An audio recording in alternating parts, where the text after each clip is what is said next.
Hey, mop boy, you missed a spot. Laughter exploded down the hallway. The bell had just rung, lockers slammed shut, and students flooded the corridors of Lincoln High like a restless tide. In the middle of it all, Henry Caldwell stood quietly with a mop in his hands, his back slightly bent, his gray uniform a size too big and worn thin at the elbows. A crumpled milk carton skidded across the floor and burst open at his feet. "Oops," one of the boys said, grinning. "Guess you've got more work, old man." Henry didn't look up. He didn't sigh. He didn't argue. He didn't complain. He simply dipped the mop back into the bucket and kept going. For nearly 40 years, this had been his place. The hallway buzzed with teenage voices, insults thrown casually like paper balls. A girl passed by, whispering loudly to her friend, "I swear he's been here since my mom went to school." Another boy snorted, "Yeah, probably sleeps in the janitor's closet." More laughter. Henry's knuckles tightened around the wooden handle, but his face stayed calm. Always calm. A calm so practiced it looked like indifference, though it was anything but. "Why's he always smiling?" a student muttered. "Creeps me out." Henry smiled because it was easier than explaining.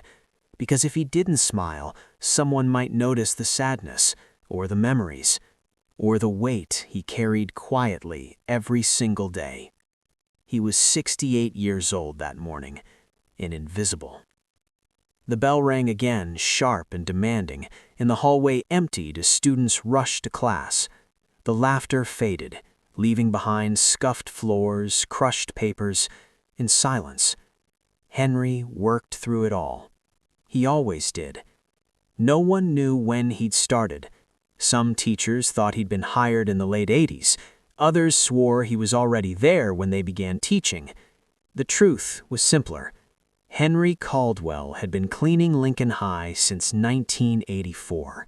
Before smartboards, before security cameras, before the school mascot changed 3 times, before most of the students' parents had even graduated.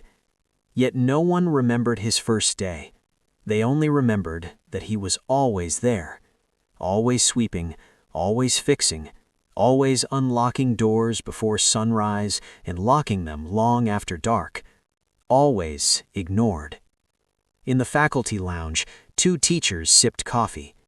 "Did you hear they're doing a big alumni reunion next month?" one asked. "Yeah, 40-year anniversary," the other replied. "They want to honor some longtime staff." Henry passed by the open door, pushing his cart. One teacher glanced at him briefly. "Guess they'll finally replace that janitor, too."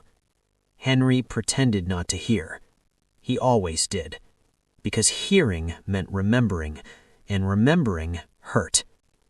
Earlier that same morning, before the insults and the laughter, Henry arrived at the school just before 5 a.m., as he had every weekday for decades.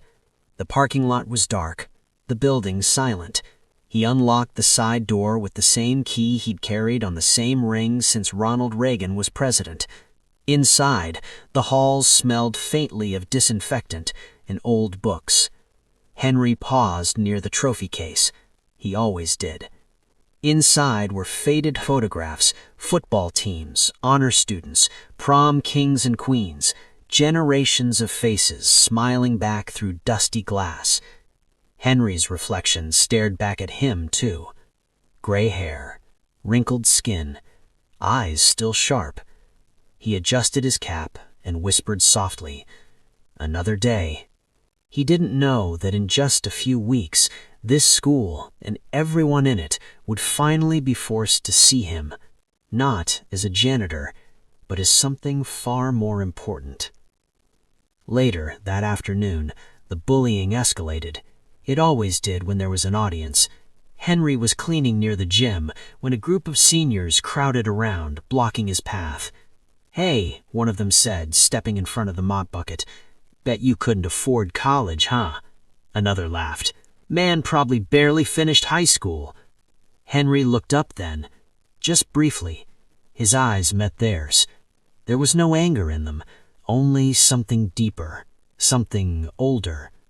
"I finished high school," Henry said calmly. The boys blinked, surprised he'd spoken at all. "Yeah? What'd you do after? Fail at life?" The others laughed again.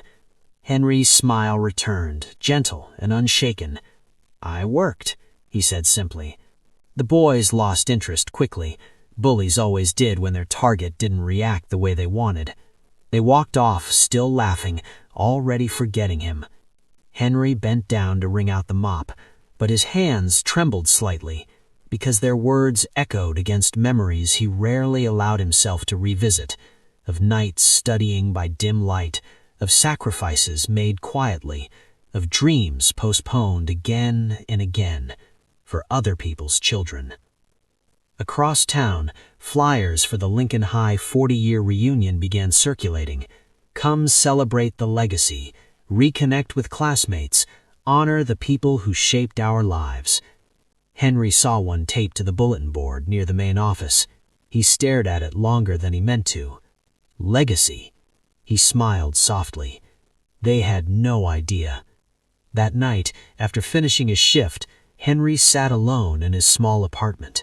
The walls were modest, the furniture old but clean. Framed photos lined the shelves. Not of him, of students. Graduation pictures, wedding announcements, college acceptance letters. Hundreds of them, each with a handwritten note. "Thank you, Mr. Caldwell. I wouldn't have made it without you. You believed in me when no one else did." Henry ran a hand over one frame and sighed. "They're all grown now," he whispered. Outside, the city hummed on, unaware that a reckoning was coming. A reckoning built on decades of silence, decades of bullying, decades of quiet kindness. And soon, at a reunion meant to celebrate the past, the truth would finally come out. The truth about the janitor everyone ignored. The man who had been shaping lives from the shadows all along. The announcement went out on a Friday afternoon, just before the final bell. "Attention students and staff," the principal's voice echoed through the intercom. "Next month, Lincoln High School will host its 40-year alumni reunion. Former students, faculty, and staff are invited to attend as we celebrate decades of excellence and community." Applause broke out in a few classrooms. Henry Caldwell was in the east stairwell, changing a flickering light bulb when the announcement crackled overhead. He froze for a moment, one foot on the ladder, fingers tightening around the bulb. 40 years, he counted silently. He had been here 39. He climbed down slowly and switched off the light. The stairwell glowed steady again, bright and dependable, just like he had always tried to be. In the teacher's lounge later that day, the reunion became the main topic of conversation. "We should do something special," said Mrs. Klein, an English teacher who had been there almost as long as Henry. "Some kind of recognition for long-time staff." Principal Harris nodded. "Absolutely. I was thinking a short segment during the ceremony. A few teachers, maybe a coach." "Maybe the janitor?" someone said half-jokingly, stirring sugar into their coffee. There was a pause, then a chuckle. "Oh, come on," another teacher replied. "He just cleans. This is about impact." Henry stood just outside the door, cart parked neatly beside him, unseen as always. Impact. The word followed him down the hallway like a shadow. That evening, the alumni committee met in the school library.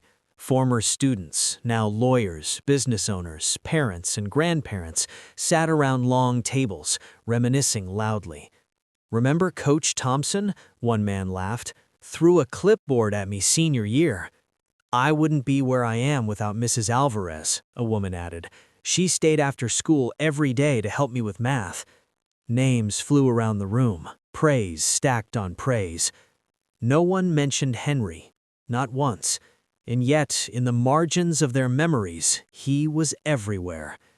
The late-night study sessions unlocked by a quiet janitor, the broken heater fixed before a winter exam, The extra sandwich slipped to a kid who stayed late because home wasn't safe. But memories are selective, and the quiet ones rarely get credit. Across town, Henry folded laundry in his apartment, the reunion flyer resting on the kitchen table. He stared at it longer than he wanted to admit. Honor the people who shaped our lives. He shook his head gently and folded another shirt. He hadn't shaped lives, he told himself. He'd just helped when he could. A knock came at the door. Henry opened it to find Mrs. Klein standing there, purse clutched tight. "I hope I'm not intruding. I realized I never had your address until today." Henry smiled politely. "You're fine, ma'am." She hesitated. "We're organizing the reunion. I was wondering, would you like to attend?" The question startled him. "I work here," Henry replied softly. "Yes, but as a guest, you've been part of this school for decades." Henry looked past her, out into the quiet street. "I don't think that's necessary," Henry said after a moment. Mrs. Klein frowned. "Henry, you deserve—" "I'm just the janitor," he interrupted gently. "Always have been." Her mouth opened, then closed. She nodded slowly. "Well, if you change your mind—" After she left, Henry sat down heavily in his chair. Deserve. That word again. At school, the bullying continued, though subtler now. "Hey, reunion boy," one student mocked when Henry fixed a locker. "Gonna wear a tux or just your mop?" Another laughed. "Bet they won't even notice if he's gone." Henry smiled, as he always did.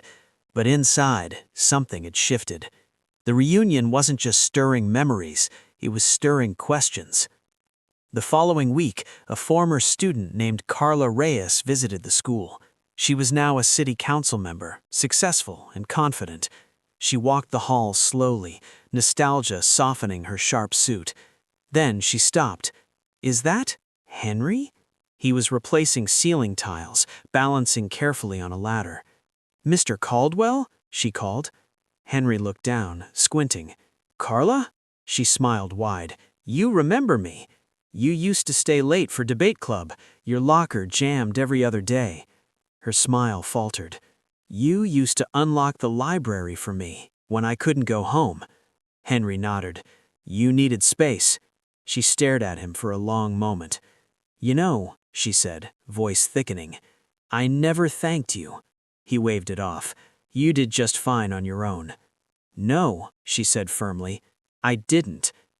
That evening, Carla emailed the reunion committee. Subject line, "We're missing someone." More messages followed. A doctor, a veteran, a teacher from another district, each with a similar tone. "Do you remember the janitor?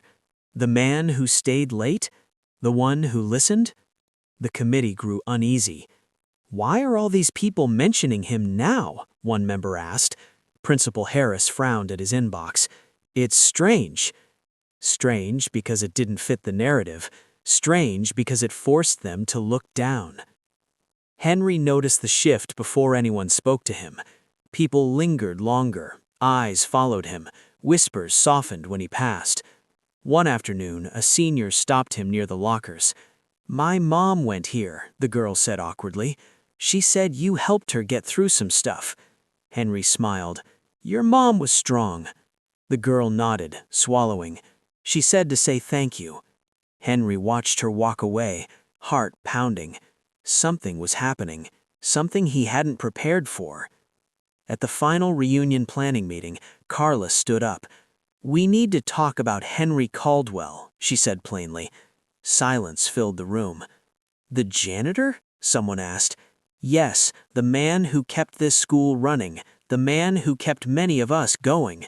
Some scoffs, some nods. Principal Harris cleared his throat. "We hadn't planned." "That's the problem," Carla interrupted. "You never planned to." She placed a stack of letters on the table. Handwritten, worn, dozens of them. "Read these, then tell me he didn't shape lives." The room went quiet, very quiet. Far away, unaware of the storm building in his name, Henry pushed his mop down an empty hallway, humming softly to himself. The reunion was coming, and with it, a truth that had waited 40 years to be spoken out loud. The conference room smelled faintly of stale coffee and old paper as the alumni committee sat in uneasy silence. The stack of letters lay in the center of the table like a quiet accusation. Principal Harris was the first to reach for one. He adjusted his glasses, cleared his throat, and began to read. At first, his expression stayed neutral. Then it tightened. Then it changed completely. The letter was handwritten, the ink faded in places. "I don't know if Mr. Caldwell will ever read this, but I need someone to know what he did. When my dad was arrested sophomore year, I stopped talking. I stopped caring. I stayed at school because home didn't feel safe. Mr. Caldwell noticed. He never asked questions. He just left the library unlocked and brought me hot chocolate from the teacher's lounge. I graduated because he didn't give up on a kid everyone else ignored." Principal Harris set the letter down slowly. No one spoke. Mrs. Klein picked up another. "They called him just the janitor, but when my mother died, he sat with me in the hallway for 3 hours after everyone went home. He told me it was okay to be angry. No one had ever said that before." Her hand trembled as she placed it back on the pile. One by one, the committee members read. A former football player who'd slept in his car, a valedictorian who'd almost dropped out, a girl who hid bruises under long sleeves. Different lives, same name, Henry Caldwell. The room felt smaller with every letter. "He never reported any of this," someone finally whispered. "No," Carla said quietly, "because he wasn't doing it for recognition." Across the building, Henry scrubbed graffiti from a bathroom stall. The words carved into the metal made his chest ache. "You don't belong here." He scrubbed harder than necessary, jaw clenched, until the words faded into dull scratches. Belong. That word again. The next morning, Principal Harris called Henry into his office. Henry wiped his hands carefully on a rag before stepping inside. "Yes, sir?" The principal gestured for him to sit. Henry didn't. He never sat in that chair. "Henry," Harris began, choosing his words carefully, "how long have you worked here?" "Since 1986. Started 2 weeks after my wife passed." Harris blinked. "You never mentioned that." Henry shrugged. "Didn't seem important." Another silence. "Did you ever mentor students?" Henry frowned slightly. "I listened sometimes." "Did you unlock rooms after hours?" Henry nodded. "When permission slips were forgotten, or when kids needed quiet." "Did you provide food?" Henry hesitated. "If I had extra." Harris leaned back, exhaling slowly. "Why?" he asked. Henry met his eyes for the first time. "Because someone did that for me once," he said simply. Word began to spread. Not officially, not through announcements, through conversations. Teachers remembered things they hadn't understood at the time. Students started noticing patterns. Henry was always there after dark, always patient, always kind, and always invisible. Until now. That afternoon, a substitute teacher approached Henry nervously. "Mr. Caldwell?" she said. "I just wanted to say, my brother went here. He struggled. He said you helped him when no one else would."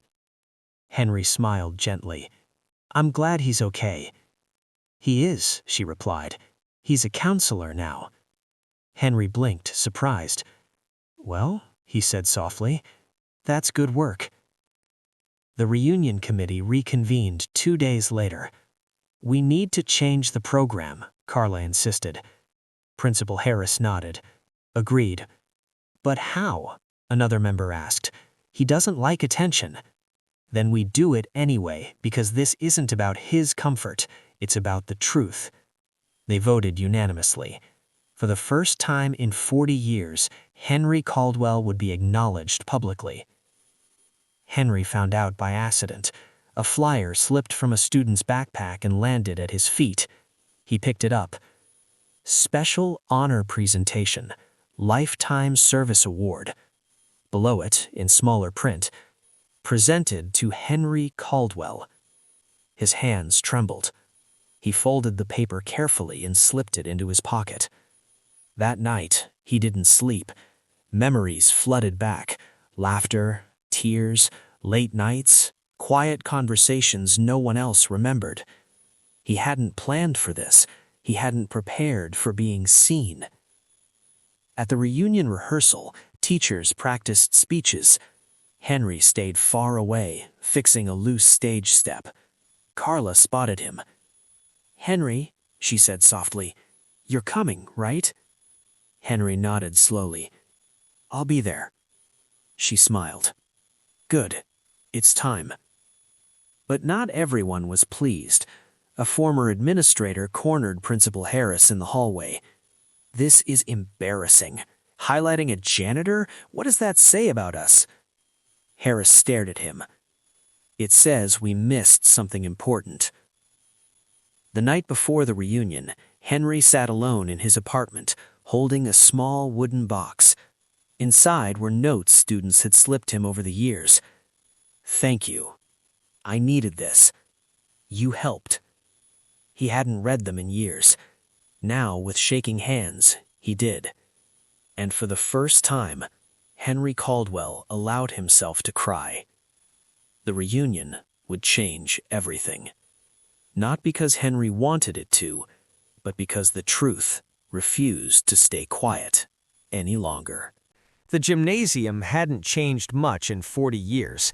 The same creaky bleachers, the same championship banners yellowed by time, the same polished wooden floor that still smelled faintly of wax and old sweat. But the people filling it had changed. Gray hair replaced Letterman jackets. Canes leaned against folding chairs. Laughter sounded slower, deeper, weighted with memory. The reunion of Lincoln High was supposed to be simple, a night of nostalgia, a slideshow, some speeches, a chance to remember who they used to be. No one expected it to become something else entirely. Henry Caldwell arrived early. He always did. Old habits never died. He wore his only suit, dark, slightly loose at the shoulders, pressed carefully the night before. The tie was simple, black, respectable. He stood near the entrance, hands folded, eyes lowered, watching former students stream past him. Some didn't recognize him. Some nodded politely. A few did double takes, frowns turning into uncertainty. Was that? Henry didn't correct anyone. He never had. In the corner, Carla adjusted the microphone with shaking hands. "Are we ready?" she whispered to Principal Harris. He nodded, scanning the crowd. More than ready. At the back of the gym, Henry slipped into a folding chair beside the wall, same place he'd stood during assemblies for decades. Out of the way, unnoticed, or so he thought. The lights dimmed, a hush rolled across the room. A familiar voice came through the speakers. "Welcome home, Lincoln Lions." Applause followed, warm and automatic. The principal spoke first, achievements, memories, polite laughter.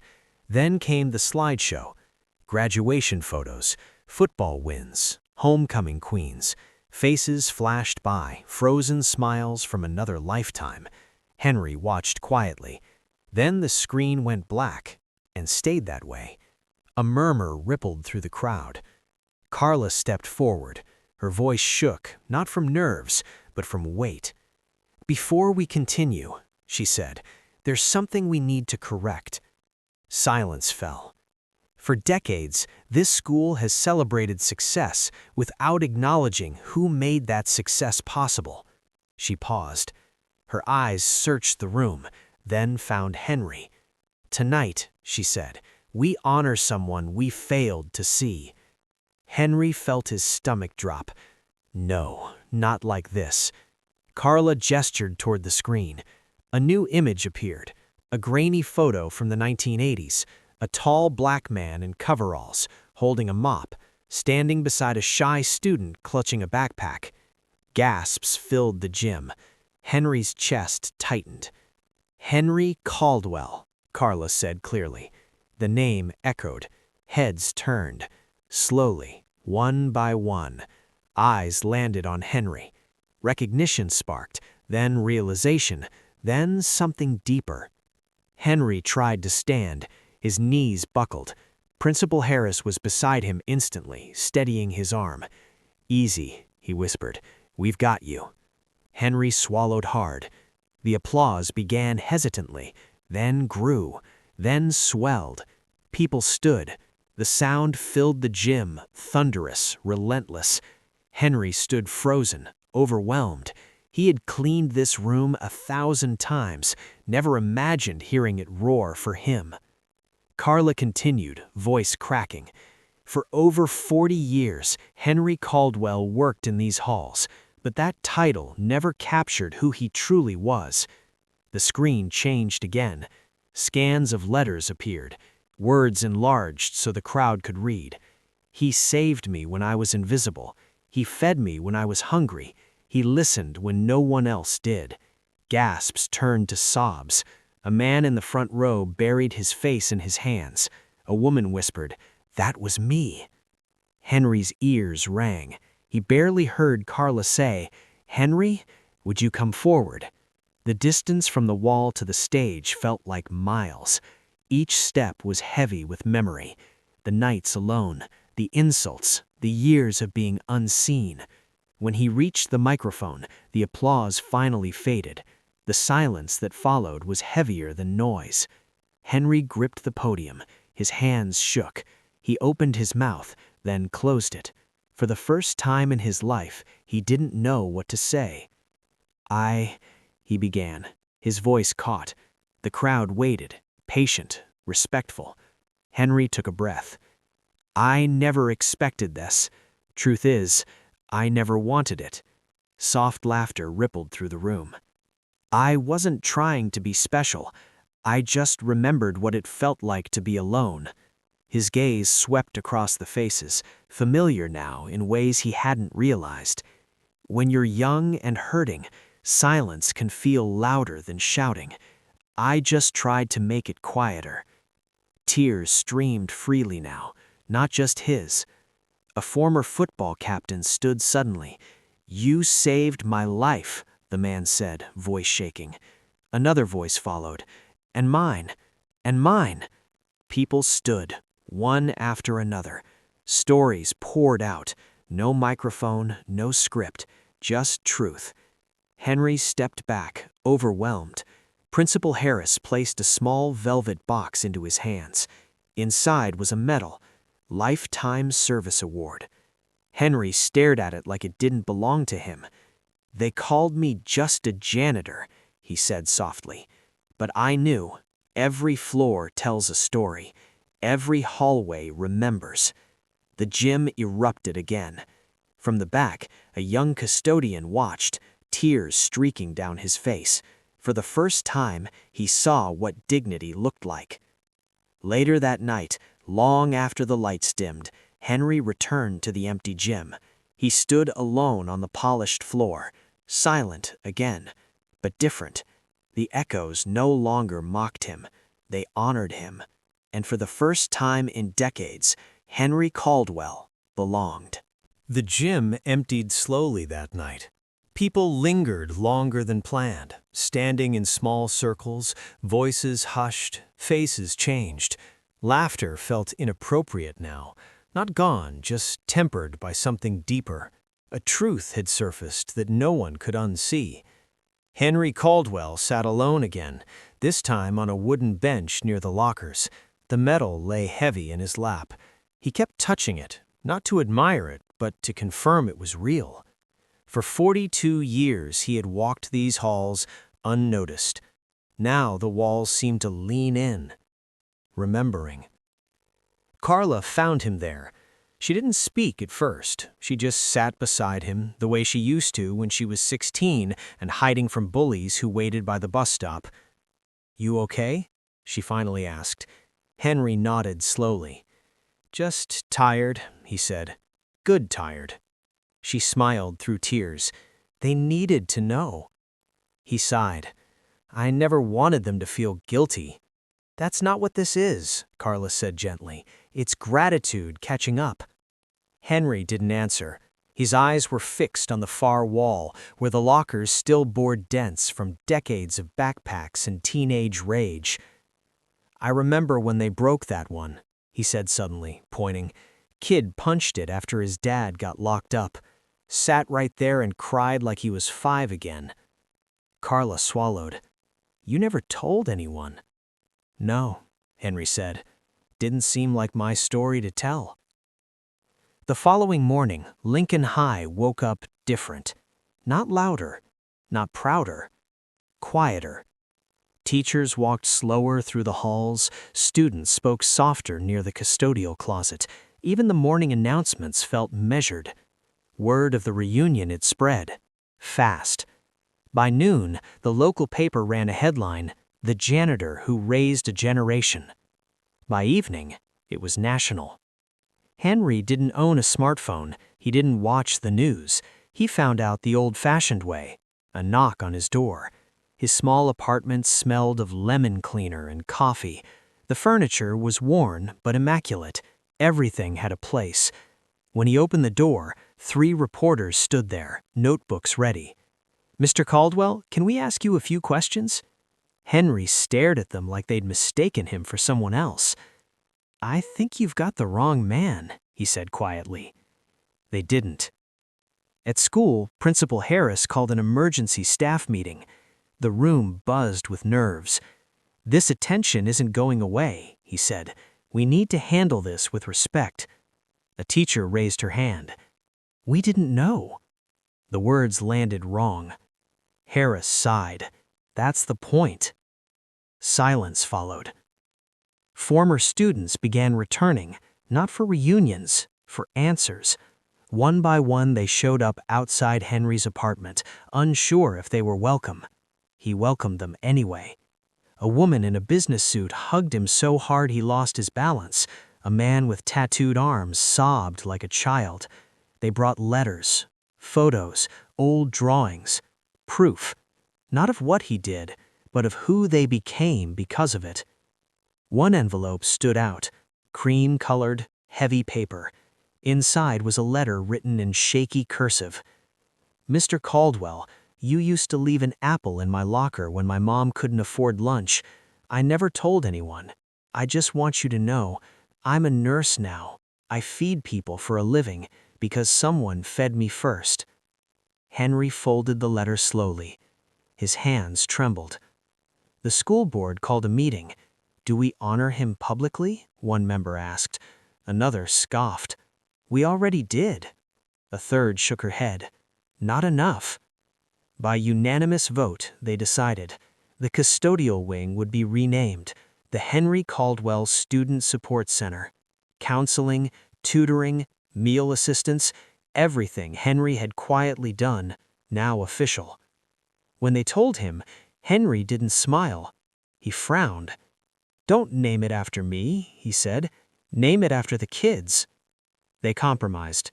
A plaque by the door read, "In honor of Henry Caldwell, who never looked away." But not everyone was comfortable. Some former staff shifted uncomfortably under the spotlight. Old decisions resurfaced. Why reports were ignored, why bullying was overlooked, why just the janitor was never included in meetings. The praise brought questions, and questions brought discomfort. One retired teacher watched the news from her living room, face pale.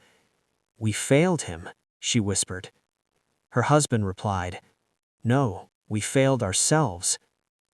Late one night, Henry returned to the school alone. He still had keys. He always would. He walked the halls slowly, touching the walls like old friends. The cafeteria, the auditorium, the stairwell where he once broke a fight and took a punch meant for a 14-year-old boy. He paused at the custodial's closet. Small, familiar. Inside, his mop leaned against the wall. He rested his hand on it. "I think you can rest now," he said softly. Outside, snow began to fall. Henry stepped into it, breath rising like a prayer. For the first time, the world had stopped rushing past him. It had finally turned around and seen him. The attention didn't fade. It intensified. By the end of the week, Lincoln High's parking lot looked like a press conference. News vans lined the curb. Microphones appeared where lunch tables used to be. Cameras waited near the custodial wing like something historic might walk out at any moment. Henry Caldwell hated it. He still woke up at 4:30 a.m., still brewed coffee the same way, still folded his uniform neatly even though he was technically on leave now. The world had decided he was a story. Henry had never wanted to be one. He tried staying home. That lasted 2 days. On the third morning, he put on his coat and walked back to the school anyway. Habit is a powerful thing, especially when it's built over decades. When he arrived, students froze. Some whispered, some stared, some smiled like they'd just seen a celebrity. A few looked guilty. Henry noticed that, too. A sophomore bumped into him near the hallway lockers. "Sorry, Mr. Caldwell," the boy blurted out, eyes wide. Henry nodded gently. "You're all right, son." The boy watched him walk away like he'd just been forgiven for something he hadn't yet said. The staff lounge was different now. Where Henry once slipped in quietly to refill coffee or clean spills, teachers now stood when he entered. Someone clapped. Another teacher shushed him. Henry raised a hand awkwardly. "You don't need to do all that." Principal Harris cleared his throat. "Henry, we were hoping you'd join us today." "For what?" "For a discussion," Harris said carefully. Henry frowned. "About mops?" The room laughed nervously. "No," Henry admitted. "About the past." They sat in a circle, 20 educators, 1 janitor. For the first time, the power balance felt off. "I didn't know," one teacher said, voice trembling. "If I had known—" Henry interrupted softly. "You did know." The room went silent. "I mean, not the details, but you knew the kids were hurting." The teacher wiped her eyes. "We were overwhelmed." "So were they," Henry replied. No anger, no accusation, just truth. Outside the school, backlash was brewing, not from students, from adults. Comment sections filled with arguments. Why didn't he report it? Why didn't the school step in sooner? Why now?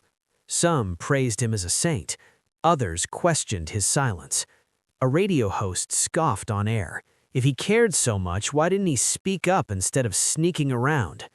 Henry heard about it later. He didn't respond. He never had. At home, Carla watched the segment on television, jaw clenched. "They don't get it," she muttered. Her husband shook his head. "They never had to." She grabbed her phone and typed furiously, then paused, then deleted it. Henry had taught her something better than arguing. Show, don't shout. The school board meeting that week was packed. Parents filled every seat. Former students stood along the walls. Henry sat in the back, hat in his lap. One board member spoke nervously. "We must acknowledge institutional failures." Another added, "but also consider liability." The word echoed wrong. Henry shifted uncomfortably. A woman stood. She introduced herself as a former student. "I was homeless my junior year. Mr. Caldwell let me sleep in the supply room when it was freezing." Gasps rippled through the room. "Did you report that?" a board member asked sharply. "No," she replied, "because it saved my life." Applause erupted. The board recessed early. That night, Henry sat at his kitchen table staring at an envelope. It bore the school's seal. Inside was a legal notice, not a threat, a precaution, a request to document his actions. Henry folded the letter carefully, then placed it under the fruit bowl. He didn't sleep much. The next day, something unexpected happened. A group of current students waited outside the custodial wing. They held handmade signs. "Thank you for seeing us. You kept us safe. We won't forget." Henry stopped short. "What's this?" he asked. A girl stepped forward, braces flashing nervously. "We heard what you did, so we wanted to do something back." She handed him a small box. Inside was a keychain, engraved, "Mr. Caldwell, our guardian." Henry closed his eyes, just for a second. But not everyone was celebrating. A retired administrator released a statement denying wrongdoing. A former coach claimed Henry exaggerated. "Why is the janitor the hero now?" he scoffed online. Henry saw the comment printed in the paper. He stared at it quietly, then folded the page and used it to line his trash can. Late that evening, a knock came at his door. 2 men stood outside, suits, legal smiles. "Mr. Caldwell," they said, "we represent the district." Henry sighed. "Come in." They sat at his small table, asked careful questions, dates, names, moments. Henry answered honestly. "I never thought I was doing anything special. I just didn't want them to feel alone." The men exchanged glances. One finally said, "You may have put yourself at risk." Henry nodded. "I know. Would you do it again?" Henry didn't hesitate. "Yes." When they left, Henry poured himself a glass of water and stared out the window. Snow dusted the street. A neighbor waved. He waved back. For decades, he'd been invisible. Now he was exposed, seen, scrutinized, and strangely, lighter. At school the next morning, a student had taped a note to the custodial closet door. It read, "You didn't just clean floors, you held us up when the world tried to push us down." Henry smiled, then unlocked the closet, because even now, especially now, there was work to do. The official reunion had been scheduled for months. Alumni banners hung from the lampposts, the football field was freshly painted, folding chairs filled the gym in careful rows, just like they had every year before. But this reunion was different. This time, people weren't coming to relive glory days. They were coming to face them. Henry Caldwell arrived early. He always did, even though he wasn't required to anymore. He stood near the entrance of the gym, hands clasped behind his back, watching former students file in. Some had gray hair now, some walked with canes, some arrived with children of their own. They looked around with nostalgia. Henry looked around with memory. A man in an expensive suit froze mid-step when he spotted Henry. For a moment, neither moved. Then the man swallowed hard and approached. "Mr. Caldwell," he said quietly. Henry studied his face, searching through decades. "Locker room," Henry said suddenly. "You used to cry in there after practice." The man's eyes filled instantly. "I didn't think you remembered." Henry smiled gently. "I remember everything." The man nodded, unable to speak, and hugged him. Hard. Inside the gym, the principal tapped the microphone. The chatter faded. "Tonight," she said, "we plan to celebrate Lincoln High, its legacy, its alumni." She paused. "But first, we need to acknowledge someone whose legacy we overlooked for far too long." The lights dimmed slightly. A spotlight found Henry. The room rose to its feet. The applause didn't stop. It didn't soften. It roared. Henry stood frozen, overwhelmed, eyes shining. Carla stepped forward. She held a folder, thick, worn. "This," she said, voice shaking, "is a record of what Mr. Caldwell did for us." She opened it. Dozens, hundreds. Stories of lunches paid, bus fares slipped into lockers, late-night phone calls answered, fights broken up, lives steadied. "He never asked for recognition," Carla said, "so tonight we give it anyway." Then something unexpected happened. The bullies came forward, one by one. A former star athlete gripped the mic with trembling hands. "I made this school hell for some people," he admitted.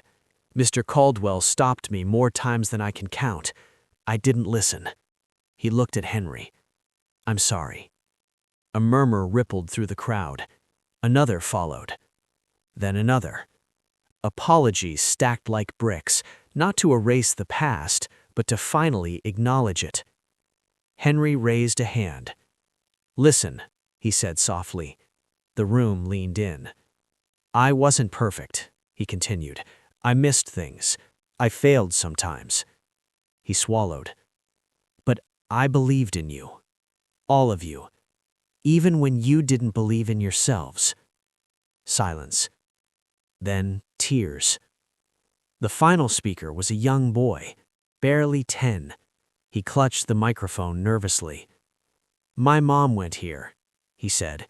"She told me Mr. Caldwell helped her when she was scared." He looked up at Henry. "I think I want to be like you." Henry laughed quietly. The room cried openly. Afterwards, the gym buzzed with conversation and catharsis. People hugged, people apologized, people healed. Henry slipped outside quietly. The night air was cool. Stars shimmered faintly overhead. He leaned against the brick wall, breathing deeply. A voice joined him. "You all right?" It was Principal Harris. Henry nodded. "I think I am," he said. Harris hesitated. "You know, we could have done better." Henry looked at him kindly. "You're doing better now." That was enough. Inside, the band played an old school song.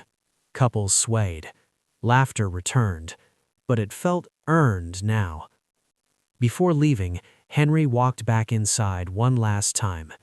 He stood in the center of the gym, alone. He closed his eyes, and for the first time in decades, the echoes weren't painful. They were peaceful. The reunion ended, but something larger had just begun. A reckoning, a healing, a reminder that sometimes the most important people in a building aren't the ones with offices. They're the ones who never stop showing up, even when no one's watching. The morning after the reunion, Henry Caldwell woke before dawn. Old habits never left him. For 43 years, his body had learned the rhythm of early mornings, before the buses, before the bells, before the noise of the world. Even now, retired, he rose quietly, brewed his coffee the same way he always had, and sat by the window as sunlight crept across the modest living room. But something was different. The silence didn't feel heavy anymore. It felt full.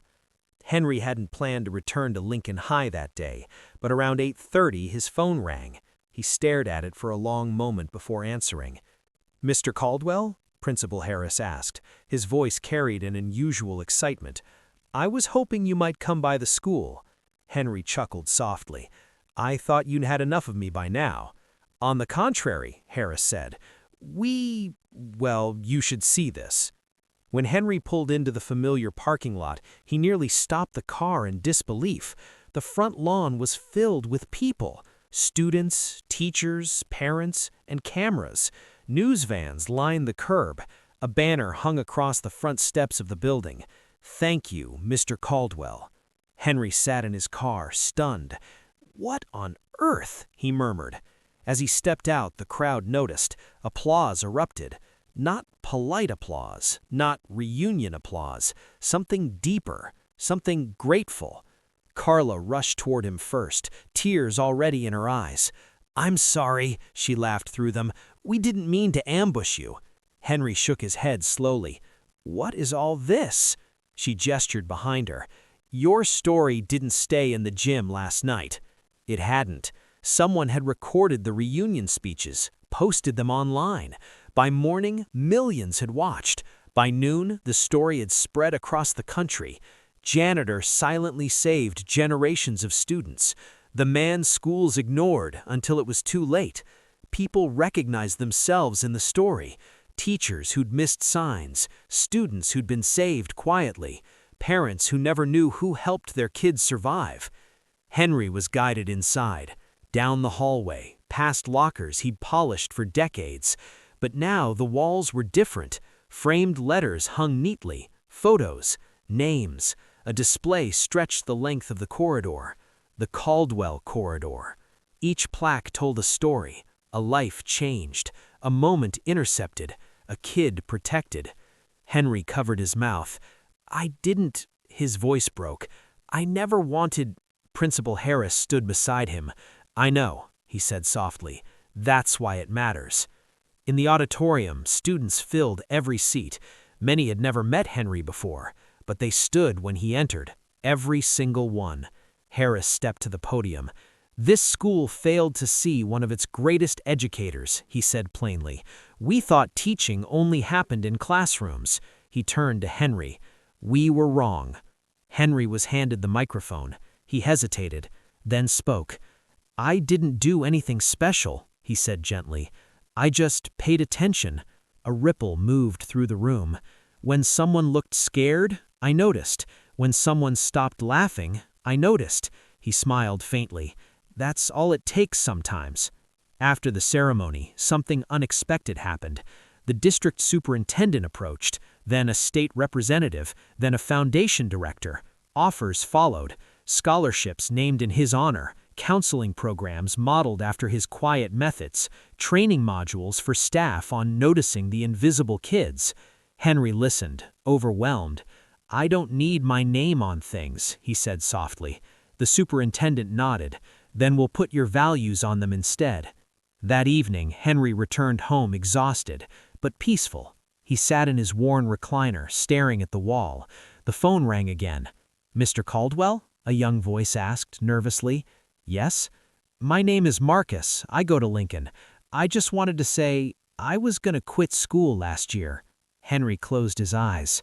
What changed? You looked at me, Marcus said, like I mattered. The calls kept coming. Students, parents, teachers, custodians from other schools. People asking how, people saying thank you, people promising to pay attention now. Weeks passed, then months. Henry's life slowed again, but the world around him hadn't forgotten. Schools invited him to speak. Districts asked for guidance. Principals asked how to build quiet safety nets. Henry always said the same thing. Hire people who care, then listen to them. One afternoon, Henry visited the cemetery.